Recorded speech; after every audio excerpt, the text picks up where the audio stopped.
Morning, everybody. Thank you for joining us. Sorry it's so late in the week that we're starting, but we'll begin Parshas Beha'alotcha, chapter 8, verse 2. If you remember from the end of last week's Parsha ended off with the dedications of the various heads of tribes for the Mishkan. And then after all that, the next section is Hashem says to Moshe, Daber el Aaron v'yomar toilav, speak to Aaron and tell him, when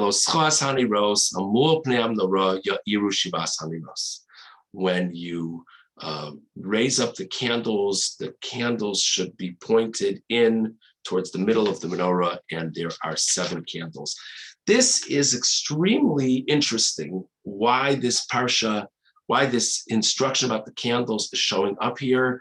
If I were to ask you, if I just showed you these psukim and I asked you to guess where they would show up in the Torah, my guess is many of us would have guessed they would show up in the book of Vayikra, and to do with the service of the Kohanim.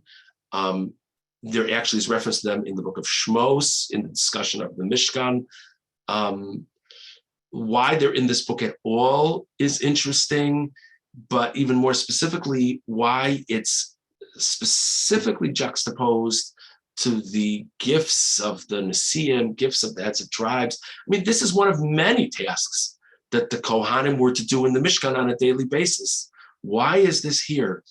Now, somebody out there is thinking the following, because this pasuk is a wonderful pasuk for people giving drushas at graduations. I just want to say it's very true, because it has to do with lighting a flame that burns. You've heard it. You've all heard it. And if you haven't heard it, you either haven't gone to enough graduations, or I dare say you haven't been listening well enough to the speeches. But that's probably the most likely. But it is an interesting thing why these psukim are here. So if you look at the Ramban on pasuk base, Lama Nisbacha. Everybody knows, by the way, that nobody listens to speeches at graduations. They listen to speeches in shul very well, but no one. Yeah, okay. Lama Nisbacha Parshas Hamenorah La Chanukas Hanasiim. Why is the discussion of the lighting of the menorah in the Mishkan, in the Beis Hamikdash, ultimately juxtaposed to the dedications of the heads of tribe? Kishara Aaron Chanukas Hanasiim Chol Shadatam. Says the Medrash. This is Rashi that Ramban is citing. When Aaron saw the beautiful gifts brought by the heads of the 12 tribes, he became dejected. The tribe of Levi was not represented in the gifts for the Mishkan. Remember, and the Kohanim were part of the tribe of Levi. So God says, vis-a-vis Aaron, don't worry, your lot will be greater than theirs. The heads of the tribes are all bringing these very nice offerings at the dedication of the Mishkan. That's amazing. But you and your descendants will light the menorah day and night. So it's not that the instruction is a response to Aaron's dejection, but the Medrash is saying that the placement of the instruction, why it's specifically mentioned here, is a consolation to Aaron. Lashon Rashi Medrash. This is Rashi citing Medrash. V'lonis barely lama nichamo bavlakas neiros. V'lo nichamo b'ktorah spoke of the Erev sheshibcha akasim yosim ktorah ba'pecha. V'chol hakorbanos u'minchas chavitin ba'avonis yom kippurim she'enik she'er labo v'nichnas l'fnai v'l'fnim v'shu kadosh Hashem omad beichal lo charso v'arich b'shmo v'shifto kulam b'shar se'elokeinu. Nice concept that the Kohanim shouldn't feel bad because they have their own lot in life. But why specifically the lighting of the candles? Couldn't you have spoken about the burning of the incense? Couldn't you have spoken about the bringing of sacrifices? Couldn't you have spoken about the service of the Kohen Gadol on Yom Kippur into the Holy of Holies? Any of these could have been said. Why specifically the lighting of the candles? Va'od, ma tam lachalisha sadasazos. Why should Aaron be dejected? V'alo korbano gadol mishal nesiyim. Aaron's been bringing offerings for days. Or offerings have been brought on Aaron's behalf for days. All these offerings were brought, conducted to Aaron, much more than any of these other people brought. So he says, I don't even understand what the Medrash means that Aaron was dejected. They're following up what Aaron was doing in a much smaller way.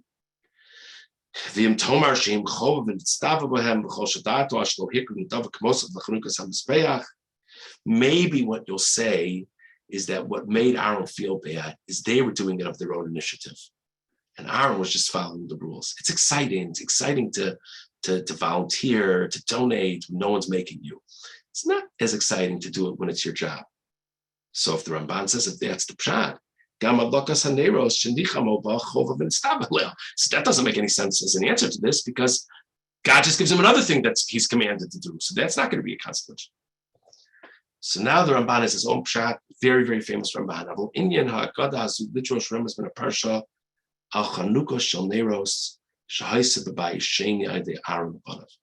You know what this medrash is alluding to? It's alluding to a very specific story during the times of the Second Temple through the descendants of Aaron. Ratzoni Lomar, Chashmonoi, Kohen Gadol, Uvanov. The Hanukkah story, the Maccabees, the Chashmonoim. V'lashon hazem it's a siyam Gila Storm Rabbeinu Nisim sheizkir Haggadah Azos v'Omar. And so the Ramban says, let me share with you what I see from the Rabbeinu Nisim. Ra'isi b'medrash, I saw in the medrash. Kivin sheikrivu shemos hashvatim v'loikriv Levi. Amala HaKadosh Baruch Hu Moshe. So again, he's starting from the same point that we discussed before, that the other 12 tribes all brought things at the dedication of the Mishkan, and there was no representation of the tribe of Levi.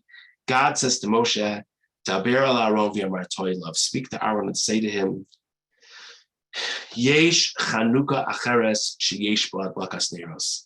There's another dedication. There'll be another dedication of a sacred place that involves lighting of candles. Vani osa bal Yisrael aydei bonecha nisim utshua.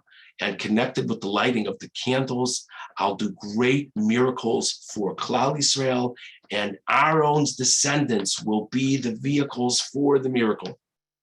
V'chanukah shekruya shmam, and the whole dedication, the whole rededication will be associated with the family of Kohanim. V'chanukas beis Chashmonai. That is the dedication of the Beis Hamikdash, the rededication of the Beis Hamikdash. They happen by the Chashmonai. L'ficha chichmus hismich parsha zu. And therefore, this section is juxtaposed to the dedications of the Nesiim. Very famous Rambans. The Ramban is saying that the pshat is not that the mitzvah of lighting the candles made Aaron feel any better than the mitzvah of burning the incense, for example, but that God specifically placed here the instructions about lighting the candles, alluding to something totally different. That the other heads of tribes are doing something, by the way, of their own initiative, in dedicating the Mishkan. Originally, down the road, the descendants of Aaron HaKohen will do something remarkable associated with candles that will also be of their own initiative. That will be a rededication of the Beis Hamikdash. So that's a very famous Ramban. Okay, let's go on now to verse 3. Vayas Kain Aaron. So God had given Moshe this instruction to pass on to Aaron about the candles. Aaron did it. El Mul Pnei HaMenorah Elonei Museha. Facing the center of the menorah, Aaron assembled the candles. Kasher Tzivo Hashem es Moshe. As Hashem commanded Moshe. This is always a sticky question. We've asked it many, many times in our group, but it happens many times in Torah. Does it really need to say that Aaron did it? Like, what would you have thought? So let's say the instruction is conveyed. So if we would have skipped this pasuk, would you say, gosh, I wonder if Aaron listened to the instructions or not? Yeah, of course he listened to the instructions. Come on. So look at Rashi on pasuk Gimel, Vayas Kain Aaron, Lagid Shivcho Shel Aaron, Shelo Shina. This is to show Aaron's greatness that he did, and Rashi says this numerous times in Chumash, that he did exactly as he was instructed. Did it to the T. Okay, let's see the Ramban on pasuk Gimel.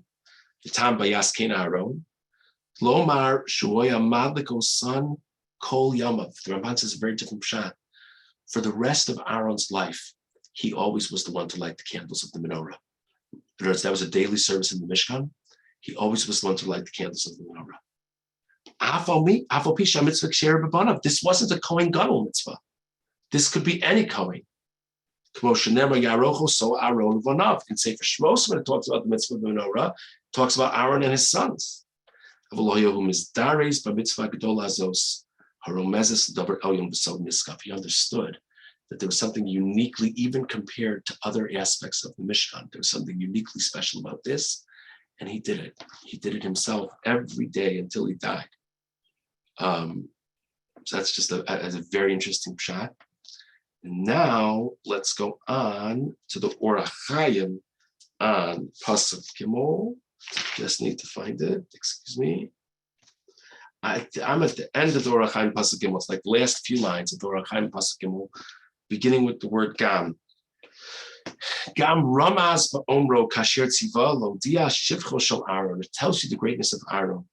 Kimasha Asa Aaron Lo Aso Litzad Amalav HaKavod Asher Hemir Oso Hashem El Litzad Asos Mitzvos Hashem. The Orach Chaim says, you know why it emphasizes that Aaron did this? Because, of course he did it. There's no question that he did it. But what was driving him when he did it? Maybe what was driving him is this is his covet. This is, everybody in Klal Yisrael is looking at me. This is my special job. So the Orach Chaim says that's why it says in the Pasuk Asher Tzivu Hashem es Moshe that Aaron did it as God commanded. That was the only thing driving him. That was the only thing motivating him. So three very different ideas. One is that Aaron did it exactly as God commanded. That's Rashi. Ramban says Aaron himself did it, even though he didn't have to. He could have had one of his sons do it, but for the rest of his life, he always was going to do it. And the Orach Chaim says that we're just emphasizing the attitude that he had when doing it, that he did it because this is what God instructed. Let's just read verse 6, moving on to another instruction from God to Moshe. Take the Levium from among the Jewish people, and purify them. Take is always an interesting thing. What does take mean? Take, of course, literally sounds like,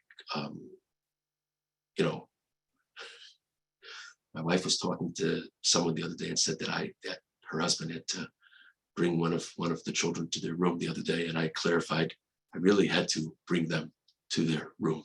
So kach sounds like take, physically taking. That's what kach sounds like.